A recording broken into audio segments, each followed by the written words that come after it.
Hey y'all, Simone is back with another recap. This is episode 6, I believe, of season 4 Insecure. Lowkey moving on. Yeah, Molly ain't shit. It is just what it is. I could not believe the amount of over-aggression, unnecessary over-aggression that Molly exhibited in this episode. But let's take it from the top.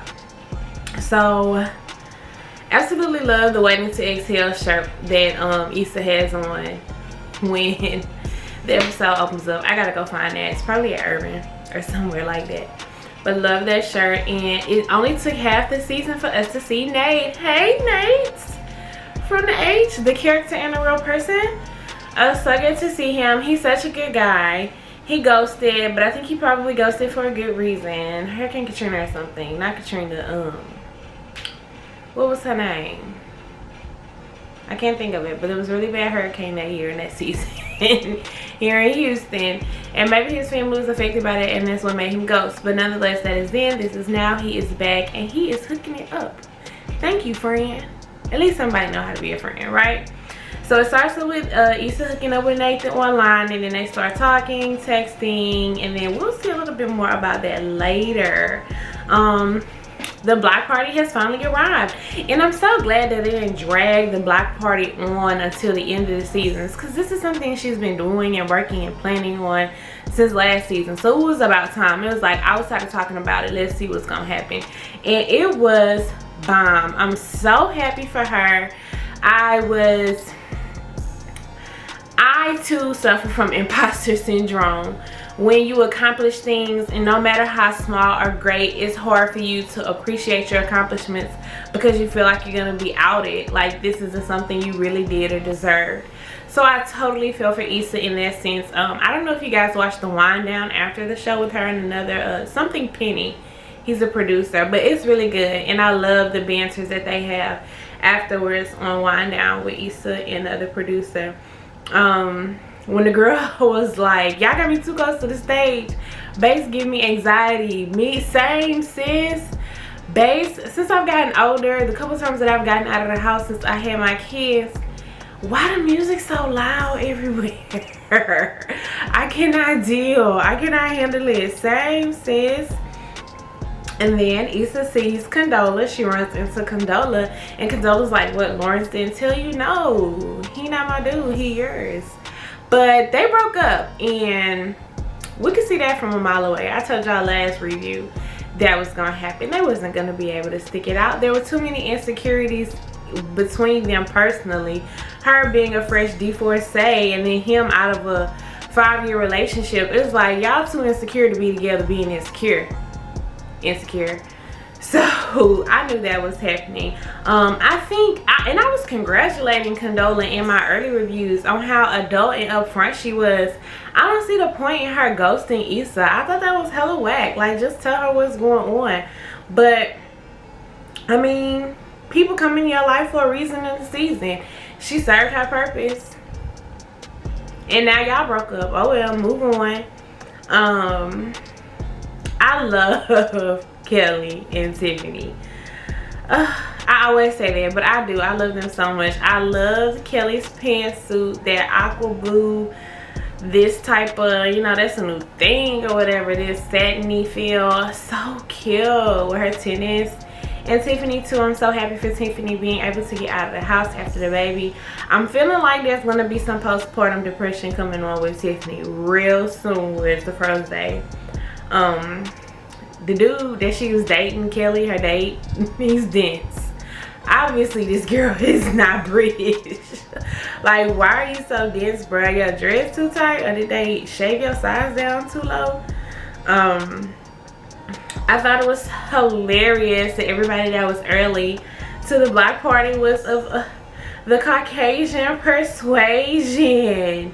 I loved it. Then here Amal come pop on the scene. You know it's gonna rain today. Thank you, brother. Brothers love to just poke poke. The book I'm reading right now, that's how the brother is with his sister. They just like to poke. But Amal is always there to support her. Y'all, help me remember, what is Amal and Kelly's beef? Why are they fussing? I don't remember Amal and Kelly not liking each other, but y'all down in the comments and let me know if y'all remember why Amal and Kelly beefing. She told him, I see your shirts. Hello to your that shirt. When the babysitter calls Derek and is like, the baby won't stop crying. He's like, yeah, sometimes she don't fuck with Peppa Pig. Why do all babies like Peppa Pig? I swear to God, Peppa Pig has turned my baby British at one point. I was like, British and sassy. We had to stop watching Peppa for a little while, but I love the support that Derek gives Tiffany. And I didn't talk about this in the last episode when they were, you know, when she came home and she talked about him advocating for her and her delivery. She had a blood clot. Y'all, black women die alarming rates, so much more than other women, because for whatever reason they feel like we all Harriet Tubman and Sojourner Truth, and we hard as bricks and we could take anything. And it's like, no, I'm literally dying, sir, can you help me? Like, no, aspirin is not enough, ibuprofen is not enough, I need hard drugs, I'm in pain. It's just so, I hate it. But I love Derek. Derek is very similar to my guy. Troy is always there for me. If something like that were to happen and the babysitter called and said the baby would stop crying, Troy would do exactly what Derek did. He'd be like, okay, I'll go home, you can stay and have fun. And I love Derek for that, because women need that kind of support after being pregnant for a year and then being strapped to the baby immediately after you have the baby. You cannot go anywhere because that baby just thrives and depends on you so much. It's a lot. It's a big experience, especially for someone who makes it, you know, well into their 30s without having children. You're making a huge adjustment in being selfless. And you know, we all value motherhood and we're blessed to be mothers. Happy Mother's Day, by the way. But at the same time, people understand that, you know, there's a lot of self-awareness and self-checking that comes along with having your first child. It's not about you anymore. And I think that's what Tiffany is dealing with right now. The lit mama from her apartment. She never disappoints, and that's why I keep playing every episode, because her and that little boy is the dynamic duo. They are a hilarious pair. And then we see Nathan back up on the scene. Everybody needs a friend like Nathan. You look good, this is great, this is lit. Just positivity and affirmations, whether it's romantic or not. You know, that's how a friend is supposed to be. And it's just crazy because he's an ex-lover of hers, but he's doing everything that her best friend is not doing. So let's start talking about Molly. So the whole time the episode starts to finish, Molly is being very pessimistic about this actually happening. The fact that Issa has pulled this off and she's having this block party.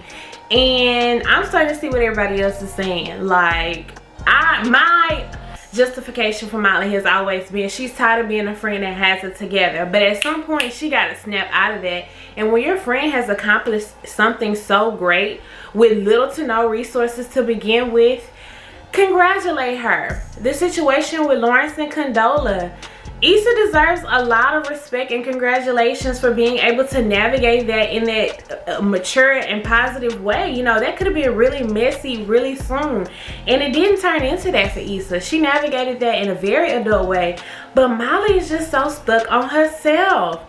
And the whole time they were interacting at the block party, they barely could look at each other. Y'all, that's some deep shit right there. When you don't even want to look at this hoe, like your best friend. But of course, the wobble brings the world together, and they wobble it out and they're having a good time. But I feel like with Molly is recognizing that her friend has pulled this off, and there's kind of like a guilt trip there somewhere where she feels bad for not supporting her the way she should have. When she tried to bring her chicken don't solve no problems. Okay, it's a band-aid. It's temporary. The arm is broken. We don't need a band-aid, sis. But I feel like she does. She recognizes, you know, how toxic of a friend she was.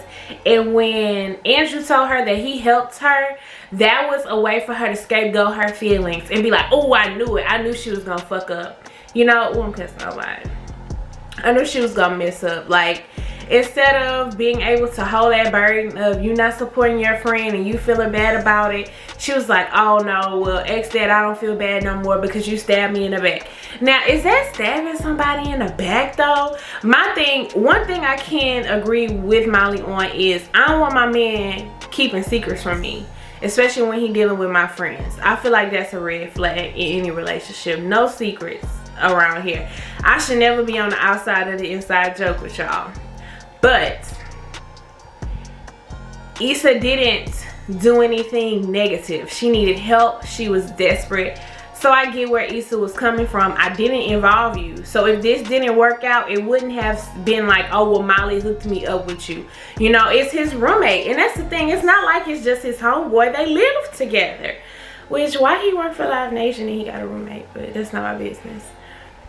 You know, it didn't involve you. So if this shit wouldn't have worked out and went south, to what problem is it of yours? Like, chill, sis.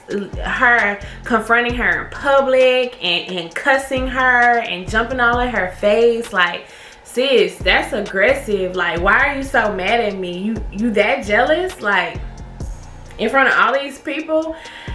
Y'all, Molly can kick rocks with no socks, okay? Like, literally, I didn't appreciate that at all. I think that was so juvenile, and like I said, she scapegoated her feelings. It gave her a reason to still be mad with Issa for nothing, when she was really mad at herself for not supporting her friend. And I don't care if it's your best friend. If your best friend has a goal and an aspiration and you don't support it, sit back and ask yourself why you don't support your friend.